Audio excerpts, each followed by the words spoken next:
Excelentíssimo senhor desembargador Nivaldo Brunoni, ilustre relator da espécie sob exame, a quem eu estendo o cumprimento para todos os integrantes dessa oitava turma do Tribunal Regional Federal da 4ª Região. Recebam todas minhas vênias e meu deferimento. É uma honra para este advogado aqui de Cuiabá fazer a sustentação neste agravo regimental de forma virtual.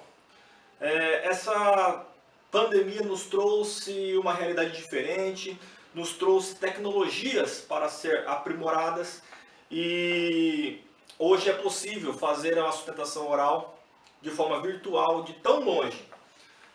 Receba todos os meus abraços fraternais. Trata-se de um agravo regimental interposto em um habeas corpus impetrado em favor de Marcos César do Nascimento. Neste habeas corpus não vamos suscitar questões de liberdade do paciente. Insta salientar que a liberdade do paciente está sendo questionada em outro habeas corpus, outro remédio heróico, interposto nesse egrégio tribunal. E aqui nós vamos discutir apenas questões de vícios processuais. Em decisão de recebimento, em decisão inicial, Vossa Excelência o relator indeferiu por um todo o remédio constitucional, alegando que não se podia conhecer da matéria pela via estricta do habeas corpus, tendo em vista que demandaria revolto fático probatório. Mas ousa discordar de Vossa Excelência. Foi suscitado 6 tópicos de vícios processuais, sendo um deles o tópico 4, que trata-se da desclassificação do crime de latrocínio na modalidade tentada para o crime de roubo consumado mais resistência. E por que essa desclassificação não pode, ser analisado em sede de habeas corpus? A magistrada de piso fundamentou a cautelar do paciente pela gravidade abstrata do crime de latrocínio na modalidade tentada. Logo, se não analisarmos a tese de desclassificação do crime de latrocínio na modalidade tentada para o crime de roubo, não poderemos alegar e suscitar a liberdade do paciente, posto que um dos fundamentos é a gravidade abstrata deste crime tão grave. E a defesa vem desde a resposta à acusação tentando essa desclassificação. Não desconhecemos que o réu se defende dos fatos e não da capitulação. Mas quando a capitulação é utilizada para que cerceie o seu direito de liberdade, é possível, pela via estreita do habeas corpus, suscitar a desclassificação do crime de latrocínio tentado para o crime de roubo consumado mais resistência. Então, neste ponto, foi interposto o agravo regimental para que o habeas corpus possa ser conhecido, ao menos que em partes, pois os outros 5 tópicos de vícios processuais são matérias de ordem pública que devem ser conhecidos a qualquer momento e a qualquer grau de jurisdição. Iniciando pelo tópico 1 do habeas corpus, temos a nulidade das provas colhidas em sede de interceptação telefônica. Temos que a tônica das investigações foi a instauração de quebra de sigilo telefônico, telemático e de todos os outros direitos fundamentais, como sigilo telefônico, bancário, telemático e outros, para tentar desvendar esse crime. Ora, excelências, sabe-se que a interceptação telefônica somente pode ser deferida após diligências policiais e que a prova possa ser comprovada de outras maneiras. E aqui não temos isso. Aqui temos que o primeiro ato foi o deferimento da interceptação telefônica. E a tônica poderia ser investigada por outros meios, como mandado de busca e apreensão, depoimentos, e não aconteceu. Só aconteceu o primeiro ato, como a quebra do sigilo telemático e do sigilo telefônico. Assim, todas as provas colhidas por meio desta quebra de sigilo telemático devem ser anulados. Isso é matéria de ordem pública, deve ser conhecido em sede de habeas corpus. Então, pede-se que ao menos seja conhecido em parte e a essa parte conhecida se dê provimento, se conceda a ordem para anular todas as provas ilícitas pela teoria da árvore dos frutos envenenados. A segundo vício processual é a inépcia da petição inicial acusatória. Ela não capitula os crimes que provavelmente, que em tese teria praticado o acusado. Como é que o acusado vai se defender? Não importa, não desconhecemos que o réu se defende de fatos, mas ele também se defende da capitulação. Então, se ao menos a petição inicial acusatória não tem a capitulação legal do crime que lhe é imputado, deve ser caracterizada a inépcia da inicial, rejeitando a denúncia. Isso também é matéria de ordem pública que merece ser conhecida em sede de habeas corpus. A terceira nulidade processual, o terceiro vício processual é a incompetência da Justiça Federal para julgar o fato 2 da denúncia. O fato 2 da denúncia nada mais é do que um crime de roubo em residência particular. Nada tem a ver com a Justiça Federal. Compete à Justiça Federal julgar crimes onde a União tenha interesse. E aqui nesse crime não tem interesse a União.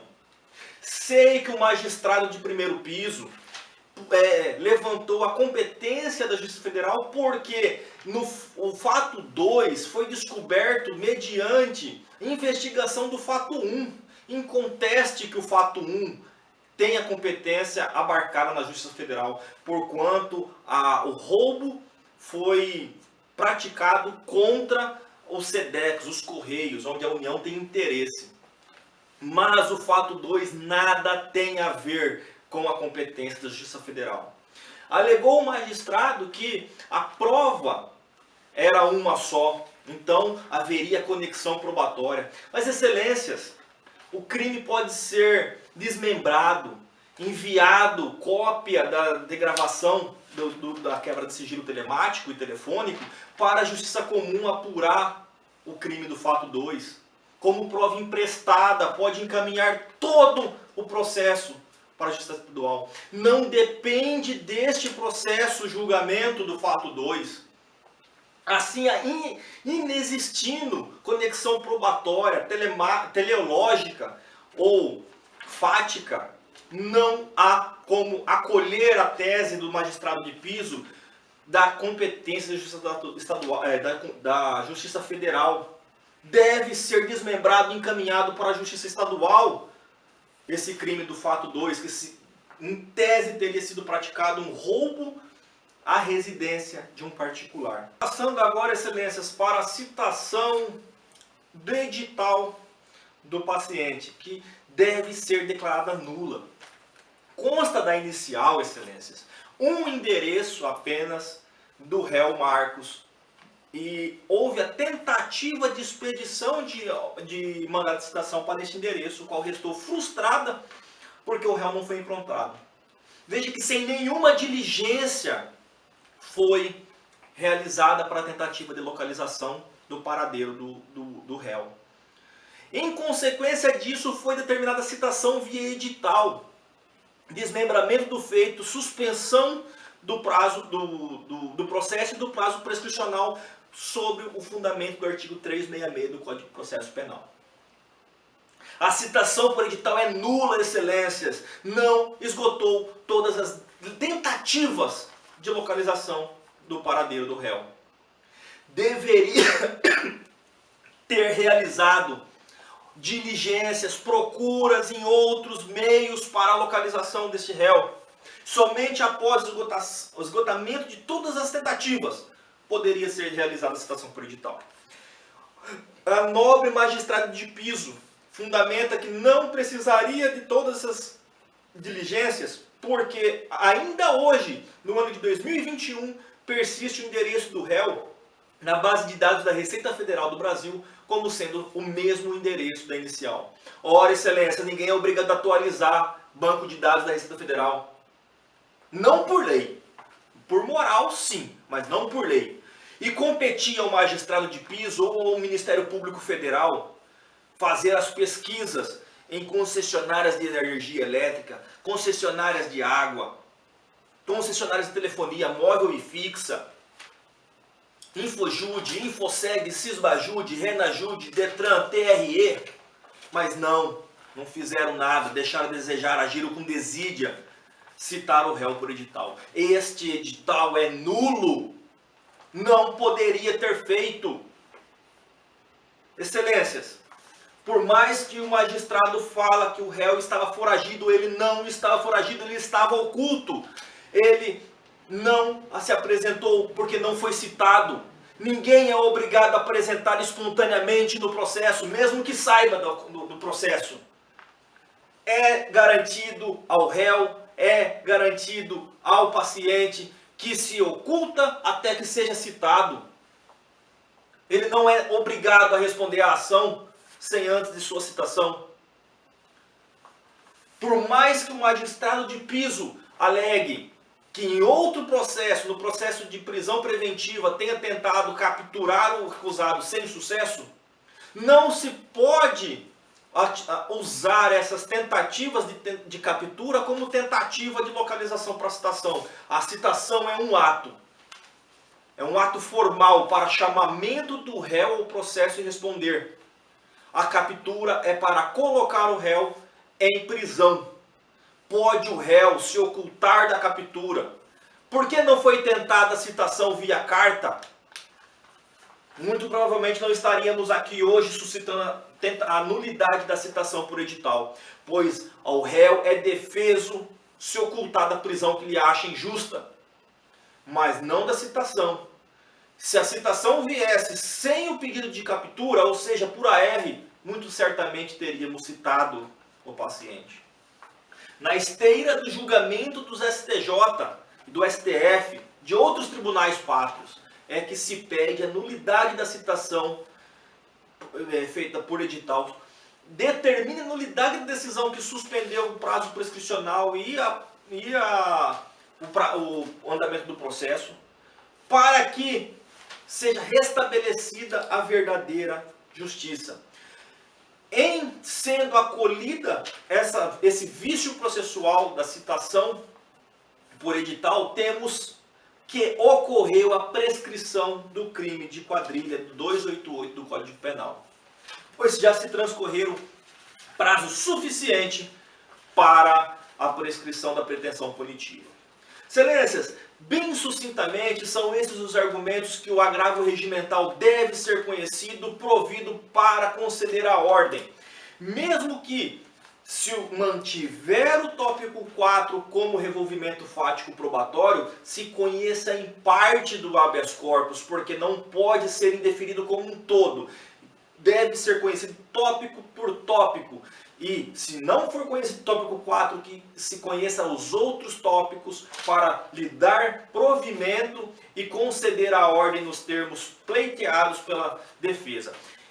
Recebam todos os meus abraços fraternais. É uma honra estar aqui fazendo essa sustentação via internet, via aplicativo. E que Deus abençoe a todos. Obrigado pela atenção. Fiquem todos com Deus. E que tenhamos um próspero julgamento. Até a próxima. Obrigado.